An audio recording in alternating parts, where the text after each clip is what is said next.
Good afternoon, everyone. We just came off our Ohio Cancer Research fundraiser, which funds all of our great scientists that are out there trying to find a cure for all these different cancers we have in this world and find a solution for the future. During my Saute, many of you were able to attend and some of you weren't that contributed to it. And enclosed is a video of that Saute for your enjoyment. And thank you very much, myself and my family. Have a great day. Jim Lorimer, will you please come to the podium and begin the Saute?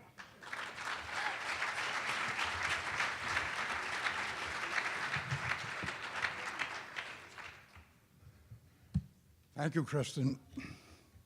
Rhett. When I was first asked to participate in this event this evening, I said I appreciated the invitation, but Rhett has been my friend for 30 years, and I highly respect him. And his company is a major sponsor of the Arnold Sports Festival. I would just not feel comfortable participating in a roast of Rhett.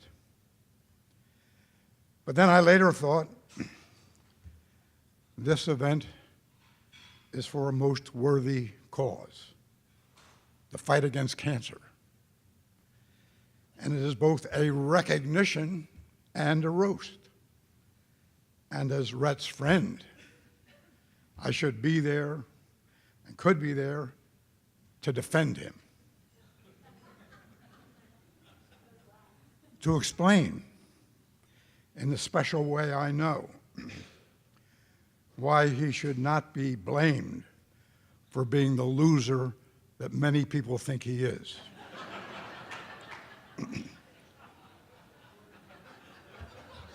But rather to help us understand why his failure to win has not been his fault. This is one clear case where loving and caring parents, special influenced, must be considered. If we go back to the beginning, I can guarantee you that Rhett's mother had seen the movie Gone with the Wind at least 5 times. My wife also did that. And I have been living in the hallowed shadow of Rhett for 70 years. And I wasn't even named Rhett. But here he is, starting his life, named after the male idol star of history's most popular film. The tall, dark, masculine, handsome Rhett hero, Rhett Butler. Through the next 3 generations of women, Rhett would live with a constant comment, the disappointment and rejection that he was not the Rhett the ladies had hoped for and dreamed of. He was somehow lacking in Rhettness. And then his father had hopes that this Rhett would become a used car dealer. And as we know, that occupation is ranked at the lowest popularity level in our nation, right along with congressmen. And he also had an older brother who was high visibility, out front, we're-dealing type of guy, to whom he deferred, always staying in the background. I once suggested to Rhett that he was an extremely fit man, and we should tell his story in connection with the Arnold Sports Festival weekend. And he said, there can only be one Colonel Sanders. Thus, he always stood modestly in the background, never wishing to be recognized or to be out front. But then he began to overcompensate. He started climbing the highest mountains in the world, always with teams of Sherpas carrying him to the top.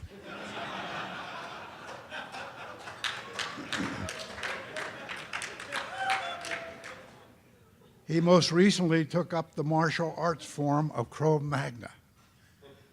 And every time I would see him, he had his arm in a sling or his face bandaged.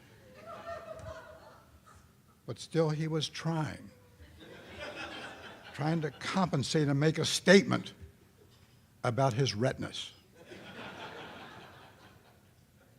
Now, in his dotage, most of his more important and toughest decisions are whether to get a hearing aid or an earring, whether to use Viagra or Cialis, whether to rely on a cane or a wheelchair. And still, he does care. He is a leader in and lover of our community.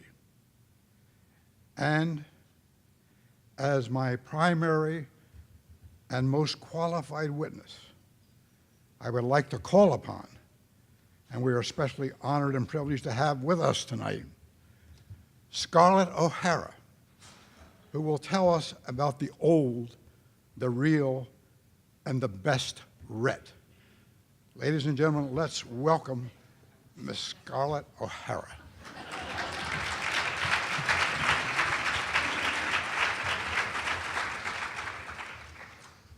I appreciate the opportunity to let the truth be known about Rhett Butler.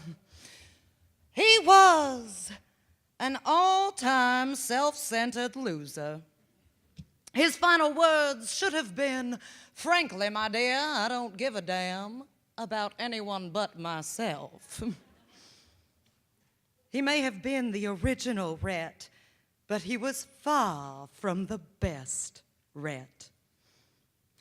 Rhett Butler was not the male icon, the tall, dark, masculine hero that women wished for, the black polish in his hair, the false teeth, the breath that was 25% alcohol.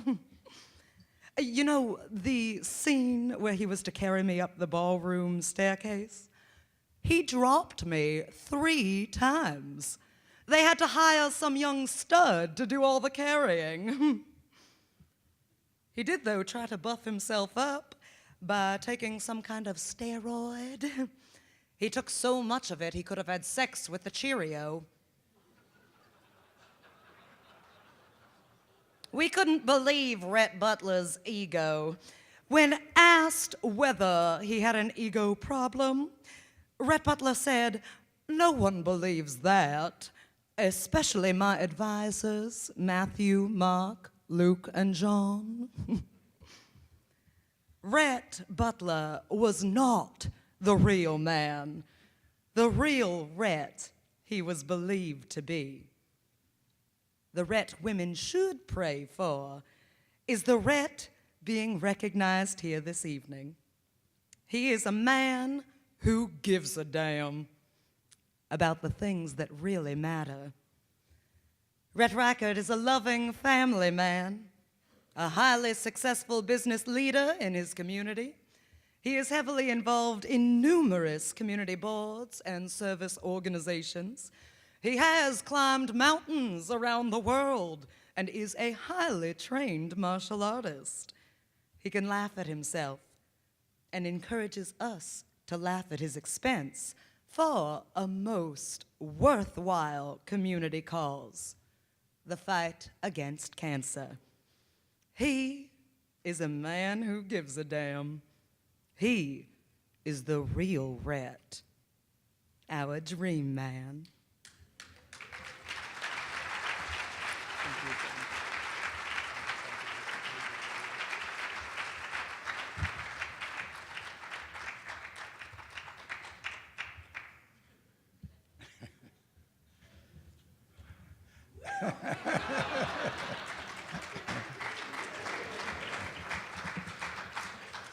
Ladies and gentlemen, we want to thank Scarlett O'Hara, also known as Edie Parker of Shadowbox Live.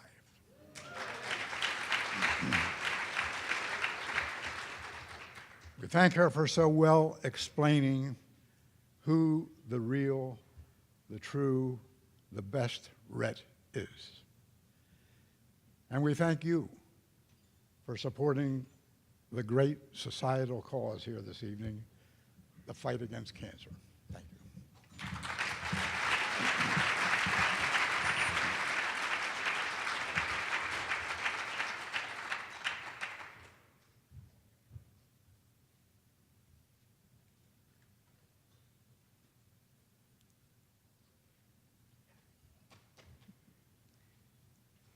Thank you, Jim, for your lovely presentation and for giving us a new term, your Rhettness. All right, your Rhettness. We've just heard you're an expert in the martial arts, so we thought that we would double team you tonight with two Saute chefs now. So please welcome Greg Brightman of Bottom Line Broker and Mike Zid of Morgan Stanley to the stage. Come on up, gentlemen.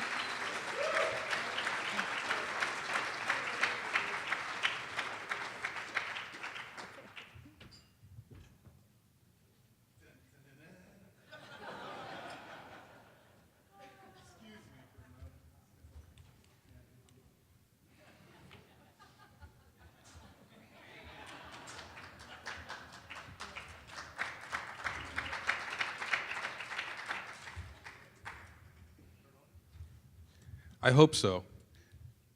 Well, Junior, the hallmark part of the evening is over. Well, maybe not. Kristen, thank you so much for the nice introduction. You have great stage presence and you're well-spoken. And Bridie, she's really attractive too, isn't she? You haven't lost your vision yet? No, not yet. Did you ever go out with Kristen? No. Rhett, did you ever go out with Kristen? You must be new to town.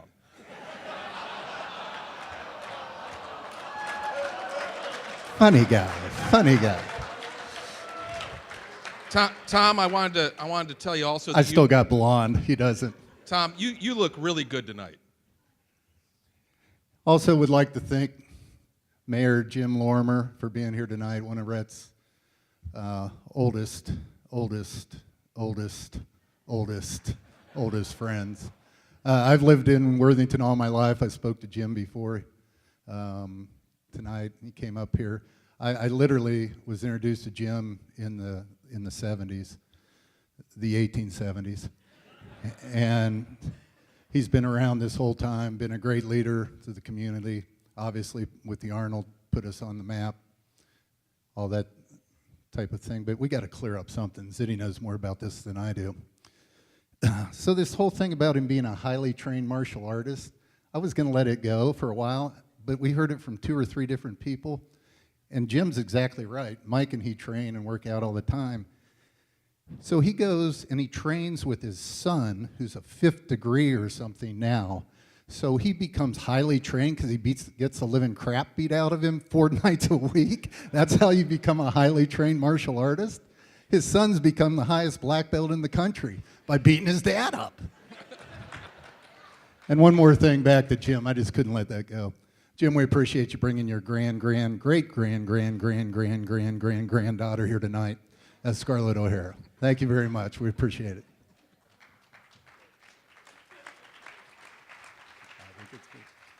Well, all kidding aside, you look nervous. Are you nervous? You need a drink?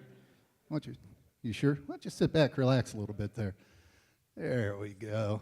Nicole, could you bring him some wine or beer or We got all kinds of holes up here to put drinks in.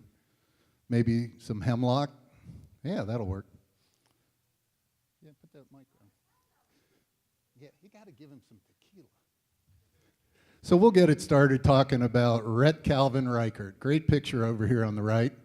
Probably not one of the better ones, Check. seeing the photograph outside. Oh, here he goes interrupting again. Are you on? I'm on. Rhett, as we all know, is a tremendous community leader here, been on the board for the convention authority for quite some time. Tremendous philanthropist. Things like tonight with the Ohio Cancer Research. He's been part of that and a long part of that for a long, long time. He's a great family man, great husband, great supporter of the Ohio State University. Cheerleaders. And a longtime friend. Hold on a second, Brights. There's a dark side to this guy. Yes, there is. You know, on my birthday one year, he came into my office and had me arrested by a real police officer and thought it was really funny. Yeah, I remember that. You remember that? And then there was the time that he stole my Corvette out of the parking lot, let a little auto glass there on the pavement, and was sitting behind some bushes with a telephoto lens taking pictures of me, Yeah. laughing like an idiot. He thought that was real funny. He kept saying, watch this, watch this. And then there was the time we were on vacation. He bought 12 bottles of expensive champagne, and everybody's going, boy, that Rhett is a nice guy. What a sweetheart. And then I found the whole charge on my room tab when I checked out. By the way, if anybody is interested, Rhett's a member at Saute Country Club. His member number is 116 if you want to stop by and have dinner, drinks, maybe get some... I'm not supposed to say the S word, right? Some stuff out of the pro shop. Yeah, it's an easy number to remember because 116 is about what he shoots on the golf course. So On the front nine. So let's forget the whole, gentle hallmark stuff, and let's get down to it, Brights. Let's agree. This is a nice, sophisticated audience here. This is a saute, not a roast. There are some topics we should probably stay away from. And Rhett, if there's any topic that we bring up that we're going to stay away from that you want us to bring up, we'll bring it up. I don't know, Vegas? Costa Rica? Mexico, Old girlfriends? Alabama. Oh, yeah. Oh, no, I'm not talking about football here, bud. Ooh. How about, In that case, hey, Rhett, Let me start with this. how about Pete? ooh, ooh, How about Blue? old blue. Blue. Blue. Blue Zitty, lives. how Blue about lives. the limo? Oh, Oh, that got a reaction. Maybe Hey, the I limo. don't drink and drive. No. But speaking of that, back in the old days, back when Jim Lorimer was on about his 80th century, we used to go out from time to time on weekends in his limo, and we'd drive around, pull up to a bar or a restaurant or a club or something like that from time to time. And I'd just watch him go strolling in like he was the big cheese. And it reminded me of watching him play blackjack in Las Vegas, because he does the same thing there as he'd do those nights. He just basically hit on everything under 21. Yeah. We've spent a lot of hours in casinos, right? Yeah. Yep. A lot of hours in casinos. I'll tell you what, I've never seen somebody drop so much coin in a casino as him. It's like watching Michael J. Fox try to feed a parking meter. Sorry about that. Oh. Yeah. Ouch. Ouch. Where's Bill back there? I'll run with him. Mic change. But you can tell a lot about someone if you think about who they love. And Rhett Calvin Ricart, who do you think he loves the most, Brights? Well, his family, obviously. Well, yeah, I mean, he loves his family, talks about them all the time, but I don't think they're number one. Well, if you got to pick one out, it'd be Nicole. Oh, my God, what a beautiful woman, and she loves Rhett. Yes. But, Very young for him, though. yeah, very young, but I don't think it's Nicole either. Well, who would it be then? I mean, he loves himself a lot. Oh, well, God, yeah, you think? I mean, he always says his three favorite people are me, myself, and I. Yeah, and not even in that order. But you know, I think there's somebody else that Rhett loves even more. Who? Somebody that, since they've met, they've been inseparable. They eat the same food off the same plate. They go for long walks together alone in the woods. And as old age is creeping up on this individual, Rhett has built platforms and ramps into his office, into his house, up into his truck so he can spend more time with them. I didn't know Fred was doing that bad. It's actually not Fred yet, but It's not Fred? perhaps you'll recognize this person. He couldn't be with us here tonight. Bubba. How old's Bubba now, Junior? 13 and a half. 13 and a half. What's that in dog years? Oh, this should be a long time. Wait, Just short of 108. Yeah. just make him leave his shoes on. I mean, what are the odds he and Jim have the same birthday? But even with Bubba, there's a dark side. And you know, when Bubba had issues with his vocal cords, Rhett singed them and took away his voice. He can't bark anymore. And Bubba's never going to be a father because Rhett cut off his balls. Oh, my God. Just what kind of friend are you, Rhett? And you know, Rhett, Fred, your father, Paul Sr., that was a man with vision. Oh my God. Back in the 70s, he went outside a 270 and he bought a big chunk of land and he said, I'm going to build a car dealership here. And everybody said, you are an idiot. This is never going to work. But look at it now. Successful, wonderful. That man had vision. Pure genius. Now our boy Rhett Calvin, he wanted to prove that he was a chip off the old block. That he had vision too. That he could turn a lump of coal into a diamond. So he thought, he planned, he covered every possibility. And after he decided what he was going to wear, he bought a house in an old historic neighborhood in Columbus. And he started to work on it. And it wasn't long before that house was in the news. Remember that, Kristen? Remember that house, the only one in central Ohio with a skylight in the basement? Yes.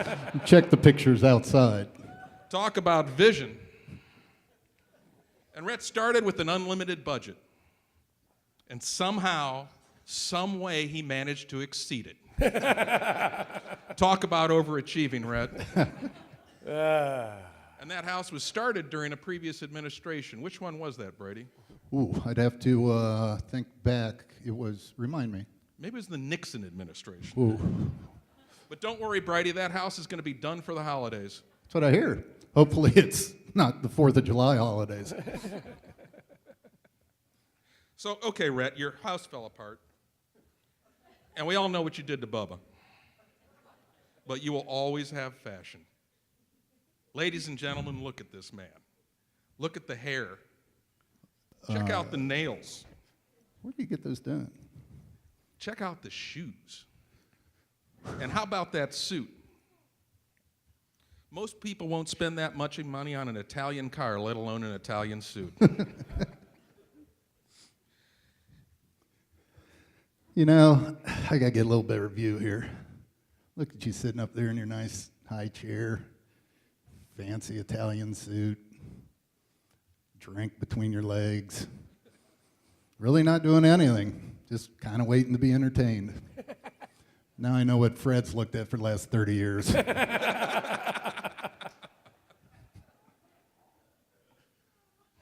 Oh, you know, what can we say about Rhett Calvin Ricart? A lot of things, and obviously we have.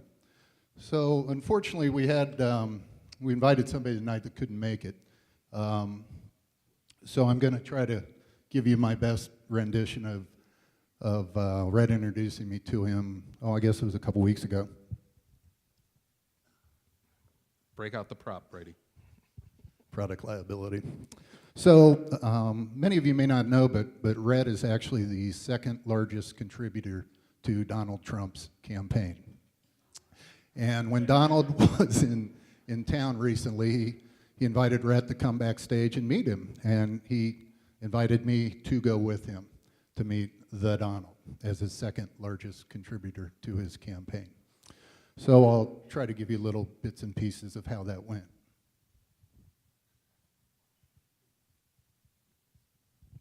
Mr. Trump, please come this way to meet your second largest contributor to your campaign, Mr. Rhett Ricart. How's it going, Rhett? Glad you could be here. So, you're our second largest campaign contributor, I understand. We appreciate that. What's that? Who's the first largest? Not sure. Some lady named Lynn Ricart. But we vetted her out. She just wants to be on my next reality show. Something, I think we're going to name it Wannabe Celebrity Apprentice or something like that. But what do you have on your mind? I'm glad you're here. What can I help you with? I understand you can help me with a big problem I've got. My people tell me you figured out, oh, I brought you a hat. Here, it's a Trump hat. Why don't you put this on? This can't look bad on anybody. Just go ahead and put that right on there. Yeah. Okay, I was wrong. Take that off. You look stupid. So yeah, my biggest problem is this whole thing about the 11 million illegal immigrants. Jeez, I have no idea where that came from. I'm eating breakfast with my daughter Ivanka one morning. She says something about ever since I'm 11, I've been eating grits. Next thing I heard was get rid of all the 11 million immigrants. So I said that. And you've got this idea. Tell me a little bit more about it, how we're going to solve that problem. Interesting. What's a mega mall? Oh, you're a car dealer? Doesn't really matter. I don't really need a car. Okay. So your idea is we're going to drive around the south of Columbus, 270, and take this road ramp off there, and you're going to put up this big sign, and it's going to say, Refugee Road. And we're going to have 11 million illegal immigrants and refugees come to that sign. That's your vision. Okay, all right, I'm with you so far. Then what are you going to do? Okay. Then you're going to put up this big sign in bright lights and sparklers that says, we're dealing. And they're all going to come down there and follow that road and look up and say, we're in a state that has legalized pot. Yes. And then what are we going to do? Well, okay, then you're going to put them into your parking lot, and you're going to change the GPS and send them all southwest of the border, and I'll take over from there. Is that right? That's a pretty good idea. You know, I can use men like you in my cabinet. I think I'm going to make you vice president. What do you think about that? What's that? I can do better than it's being done now, that's for sure. Oh, I understand. What's that? Oh, are you worried about who was vice president? Well, it was some dude named Fred that was married to that Lynn chick. But don't worry, I won't hurt his feelings. I'll tell him the 2 words you've always wanted to say to him. You're fired. So, we tried. Thank you. So I looked down at the Ricart family tables here. What a great looking group. Hi, Katie. His daughter's down here tonight with her new fiance, Derek. Give him a round of applause. Back in town recently. I went to a hockey game recently with Derek. His neck's gotten a lot better recently. He had a leash around it for the better part of the last few months. He finally got to take it off. You won't see it because he's got a collar on tonight. But, you know, I'm not trying to say that Rhett spoiled Katie all her life, but, you know, ever since she was able to travel, Rhett always bought her 2 seats on a plane. One for her purse. True. I'm not saying, she kind of got tired of the whole travel thing after a while. So for her birthday one year, she went to Daddy, Mr. Wonderful here, and said, Daddy, I want a plane. So we got her a plane for her birthday. She was 5. And that kind of started what we've called Ricart Air for all these years. Remember that city? Ricart Air. I do. Wasn't there a slogan that went with Ricart Air? There was a slogan. It was something like, If your mom's good looking, Your kids fly for free. there you go. You know, and Rhett,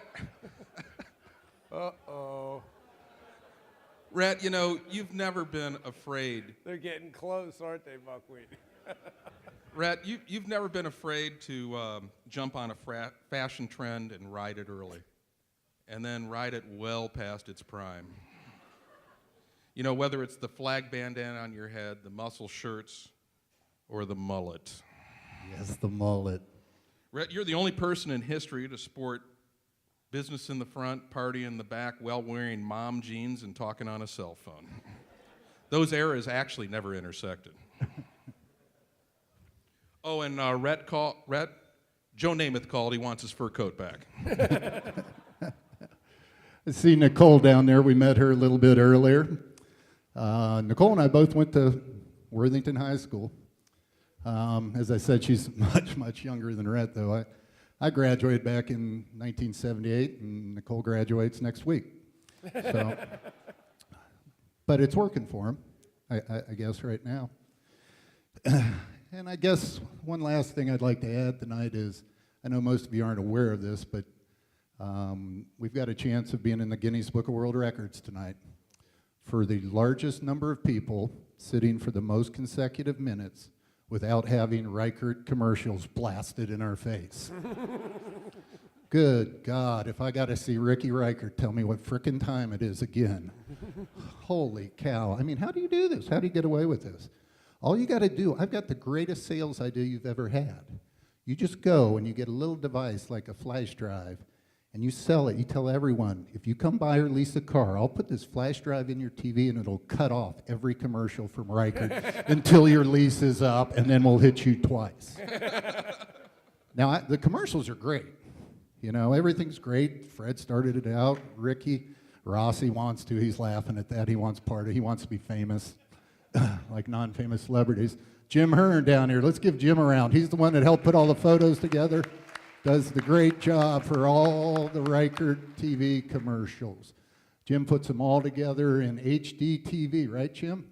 All in HD, high def, because you either got to be high or deaf to watch all the damn things. You know, Brady, that's good, but how can we talk about Rhett without talking about music? Some of my favorite nights of my entire life have been spent in my own backyard, around a fire, with a couple of cocktails, with all of us singing and Rhett strumming his guitar. Strumming his guitar. And, you know, Rhett spends hours on end strumming that guitar.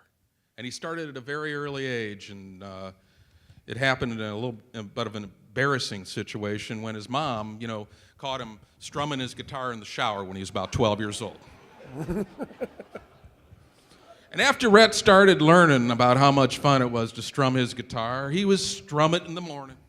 He'd strum it in the afternoon, and he'd strum it at night, too, sometimes 2 or 3 times. Matter of fact, I was sitting next to his good friend Philip Stubbe over there, who's sporting the hairstyle I'm working towards. Who's recently taken up guitar himself. And he said that Rhett was caught behind the Canal Winchester Middle School strumming his guitar several times. He still strums it to this day.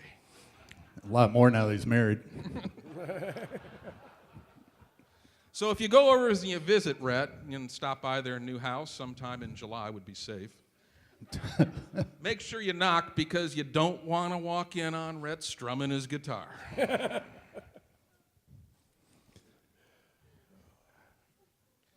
Okay, Rhett, we've had our fun.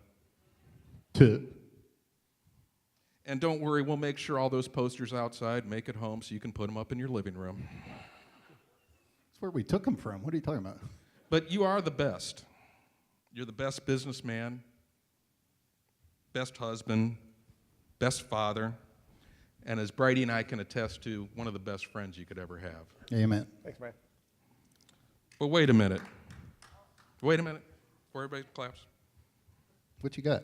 Well, you know, you did silence Bubba, Oh, that's right. and you did remove his manhood. And I have to ask you, can you imagine if somebody did that to you? What would you look like then?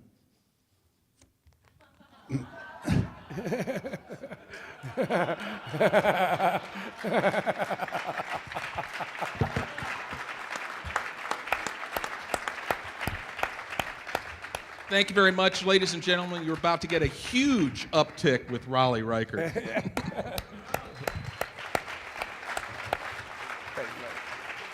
Thank you, man. Is that soft enough? That was nice. That was quite soft to what they could have done, trust me. Thank you, Greg and Mike. That was really great. You talked I'm about gonna a need best it. friend, a best dad, best sport. You're taking this all in stride, my friend. Really nice. So, all right, well, we always throw family members into this mix, into this saute. So, please give a warm welcome to Raleigh. Raleigh, where are you? Come on up. And need I remind you, Raleigh, Christmas is just around the corner.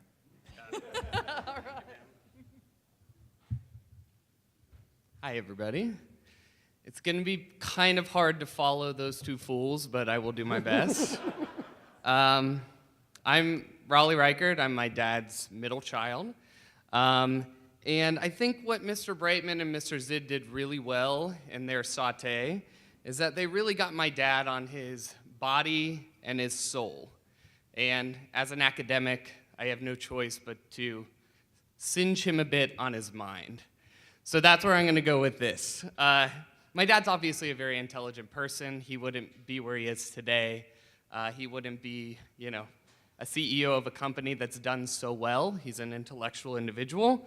To most people, he brags about how he graduated from Ohio State in 3 years with an award of magna cum laude. I would literally trade everything that I own if I never had to hear that joke again.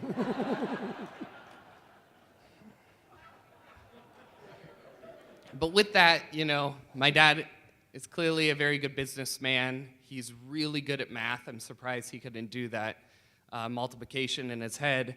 But the one area that my dad really struggles on is language. He does not do very well in our language. He makes a lot of boneheaded mistakes, and I've decided, like Rhettness, I've decided to call these my Rhett-isms. For example, when I was growing up, my sister used to dance, and she's a very good dancer, but she always hated ballet because she had to have that perfect posture.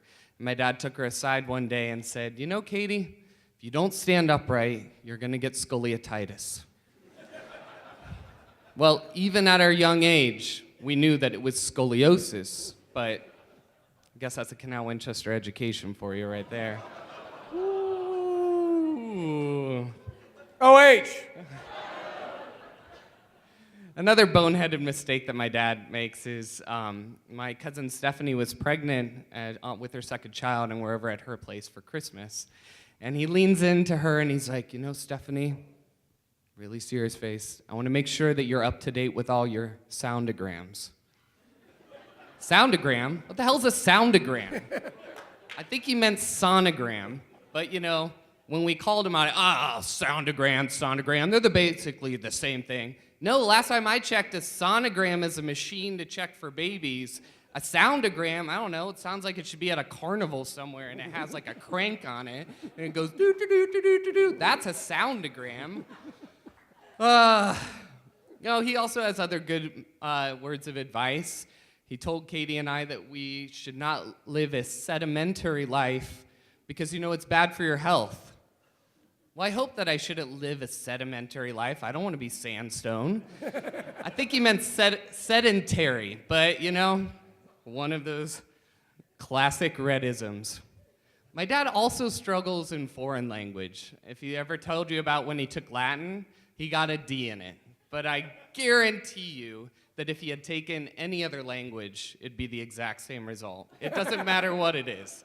Spanish, Chinese, Urdu, it doesn't matter. He would be in the same boat. But even the words that we borrow from other languages, he has a hard time with. My Aunt Paula told me that when I was in high school, they were in the bathroom, and Dad's like, you know, this shower is really dangerous. We need to, like, lay down something sticky on the bathroom floor to make sure that we don't slide around, you know? Okay, so I'm gonna go to Lowe's, and I'm gonna pick up some appliques. What's an applique? Oh, you know, the things that you stick on the ground to make sure that you don't slide around? An applique? I know it's a little French sounding, but I mean, it's a pretty common, I've never heard anybody call it an applique, but I guess that's Rhett Ricart for you. My favorite borrowed word that he has is the Spanish word ole. You know, like a bullfighter, ole. Well, he decides to use it as a verb. And when he uses it as a verb, he says, oh, I'm gonna ole this off to somebody else, or I'm gonna lay it off to you. What he means to say is relay, but he uses the word ole, olaying things. And the worst part about this one is that it's rubbed off on other people, including his wonderful secretary, Sherry Spellman. I have heard her use olaying in the capacity that my dad uses it multiple times. Come on, Sherry, you should know better. You've been around long enough. Don't ever listen to any kind of words that come out of my dad's mouth. Guaranteed they're most likely going to be wrong. So, you know, I give my dad a hard time on all these words, but really the word that he loves more than anything is a euphemism. And the word is knucklehead, and it's his euphemism for dumbass. And in most capacities, he's usually describing either Bubba or his wife, Nicole, and the activities that they go into. Oh, this is a knucklehead. Oh, you're a knucklehead for this. But Dad, sorry the day has come, but more times than not, you are truly the world's biggest knucklehead.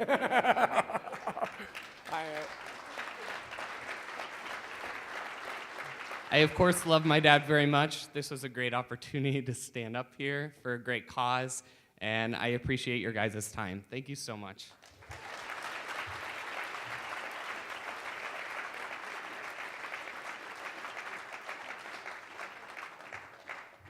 So did Raleigh save Christmas with that last sentence? I think he did. All right, now is a special time in tonight's program to present the Grand Illusions Award to His Rhettness. Thank you. We are going to invite up to the stage somebody who has been in that hot seat and knows it well. Alex Fisher. Please come on up to the stage. President and Chief Executive Officer of the Columbus Partnership. Alex, thanks for being here. Good to see you. Thank you, Kristen. You're an inspiration at this event. And it's amazing to have been on this stage with you last year and to realize where you had no idea, none of us had any idea, and to understand the journey that you've gone through and to realize that that is what this room is all about, to make sure that you and many others like you that may be in the room today that haven't yet been tested can find the cure and continue to live and contribute in our community. So you are a great inspiration to all of us.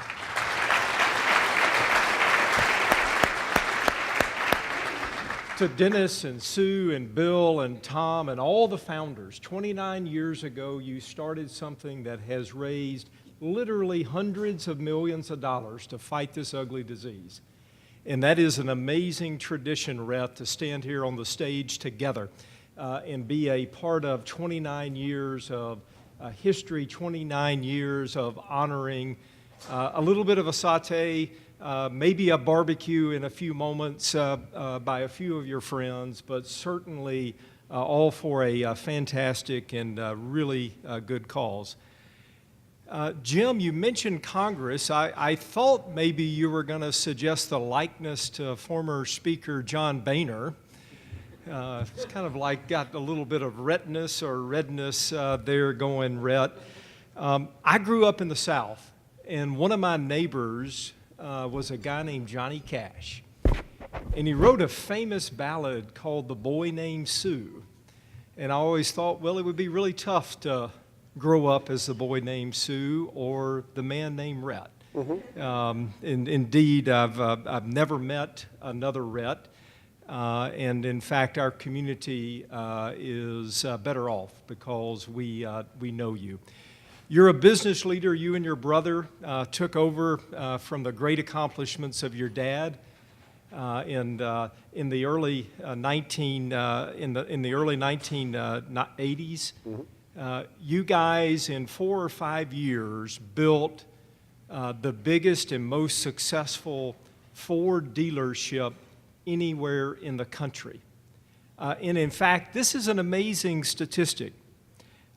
They became the top Ford dealership in 1986 and held that distinction for 15 years. And for 4 of those years, they were the top Ford dealership in the world. Truly a world champion in business. You're the newly elected National Association of Automobile Directors from Ohio. You're on the Sports Commission. You're on the Franklin County Convention Facilities Authority, the Columbus Academy. And in 1993, your alma mater named you the Business Person of the Year for the Ohio State University's Fisher School of Business. Maybe one of the best honors is the fact that you employ hundreds of people in our community, and consistently you are named by your employees as one of the top places to work. Indeed, a true honor. Rhett and his family are very philanthropic indeed in so many charitable organizations. ALS, Alzheimer's, American Cancer Society, American Diabetes Society, the Heart Association, Autism, Big Brothers and Big Sisters, the Children's Hunger Alliance, Nationwide Children's Hospital, special to my heart. You are truly in the Woody Hayes Pay Forward Society of this community. I can remember sitting with you a couple of years ago. You'd asked me to come to coffee, and we had stopped by my favorite coffee shop in Grandview, and at Stoff's, you said, I'm concerned about the kids in this community. You didn't have an agenda. You weren't out front, but you were worried about the kids of the City of Columbus Public School. You were thinking about how you could personally help. It wasn't about publicity. It wasn't about selling another car. It wasn't about a commercial. It was about this genuine passion and concern that you had for a problem that you saw in our community. You know, that is a kind of passion that this award honors. It honors 28 years of legacy, 28 years of folks like yourself who have given so much to their community, who have put their community first, and as a result are helping us to think about solving and curing this terrible disease. Rhett, all kidding aside, it is my distinct honor to bestow upon you tonight the Ohio Cancer Society's Award of Excellence for your many years of contributions in our community, for the many years to come, for everything that you have done in business, for everything that you've done with your family, for everything that you have done for your community. We all stand as your colleagues and your friends. We say thank you. We are beloved by your leadership. We're honored by your presence, and we appreciate your service. Ladies and gentlemen, it is his turn. I introduce you to the 2015 honoree, the Honorable Rhett Ricart. Honorable. Thank you.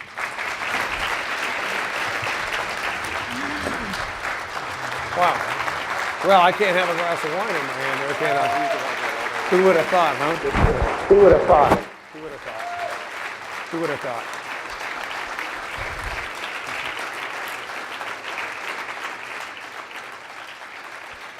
Wonderful.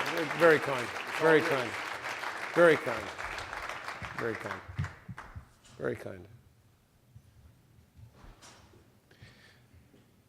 Very kind words. We had some fun, and I guess when you can have fun in life and help people, that's what it's all about. But, you know, Alex, we're so lucky in Columbus to have you with the pedigree you have. to be able to be in Columbus to help guide the city for the great collaboration we get between the public and the private sector. Cities are envious of us, you know. States are envious of us because we're able to get us, a lot of us in this room here, in the private sector, to deal with our public officials to get collaboration that creates these great projects we complete in Columbus and solve problems in our community that others can't, other cities wrestle with that they can't seem to find. I want to be brief, but I mentioned to some of you earlier tonight why this award means so much, not only to myself, but to my family. I'll turn off my mic. And if I get a little emotional, that's okay. You know, who was it that said Jim Valvano, you gotta cry every day, you gotta laugh every day? You know, that's what makes you know you're living. I sat down with Ohio Cancer Research, and we discussed this at Lindy's one day. And as soon as we had the discussion, it made sense to me because our family, with my mother, went through this. And, you know, I'm 59 now, just had my birthday, and I look back in November and I said, you know, my mom always said, you know, son, you sometimes don't count the number of days you've been alive in life. At my age, young man, you start thinking about how many more you got left. So on a somber note, I was over here with Nicole tonight, and I kind of reflected when I was talking with the Ohio Cancer Research folks. I said, well, first of all, you're a lean, mean, fighting, mean machine. You know, all of us like to make sure our investment dollars go towards organizations that are on target, don't waste money, and that a huge percentage of the monies go towards what is trying to get fixed. And I remember my brother Fred when he went to Case Western Reserve University. In 1969, my brother Fred came out of Canal Winchester, jokes aside. But Fred went there, and he was a biochemist and physics guy. And when he was a freshman, he found a way to divide rhodopsin in a centrifuge, a Case, as a young, bright mind like over here, that was 100 times faster than previous known methods. We all know there's over 100 types of cancer, and there's no brush stroke, big, broad paintbrush that's going to fix it all. It's a matter of all these little paintbrushes that everybody's doing to attack this terrible, terrible disease. And here my brother was back in 1969. And the irony of it all is that in 1971, in January, cigarettes were banned on television. Apollo 14 returned, and we launched another one, Apollo 15. The Ed Sullivan Show had their last show in 1971. The French Connection was a great TV show, great movie, I should say. The first Intel processor was in 1971. And the Waltons were introduced to us on CBS television. But also in 1971, my mother was diagnosed with a double mastectomy. And you have to remember, back in those days, it wasn't scientific, all these breakthroughs we've had. And cancer back then for us, in a family in 1971, I was 15 years old. And we had a family of 5. And my mother was the kind of lady, if you ever got to know her, that really lived life to the fullest. She said life isn't a dance rehearsal. Whenever my dad gave her a new convertible, she always got a scarf that matched the color of the car. That was her big thing.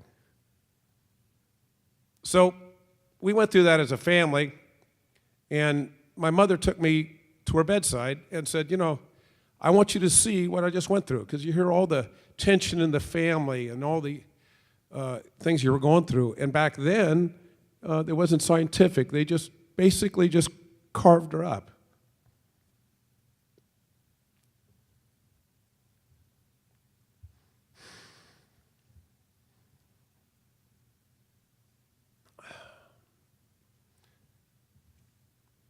We don't want that to happen. We don't want that to happen to our mothers, sisters, brothers, children.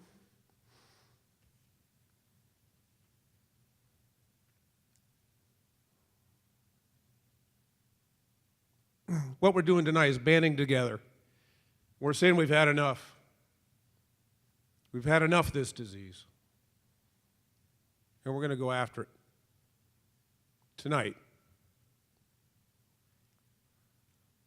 And we're going to make a difference. So I'd like to dedicate this to my mom, out of Ricart. She lived till 83 years of age. After that, she had 30 more years of great life. Really didn't let it bother her that much. She actually went in and talked to some of the other cancer survivors and talked to them and tried to get their attitude right. But a few things in your life will make a difference to you on your perception on what you're going to do with the rest of your life. So hopefully, everyone in this room realizes this. It's not what you accumulate in life that's important. It's what you do with your life that's important. So, on behalf of my beautiful wife, Nicole, and my family, my mother, and the Saute people that decided to cook me a little bit. And I am so honored for this award because it means so much to my heart that I'm able to share this story with you for the first time in 44 years. Thank you very much, and I appreciate what you all have done to be here tonight, many of you traveling long distances, to be able to eradicate this horrible, horrible disease. Thank you very much.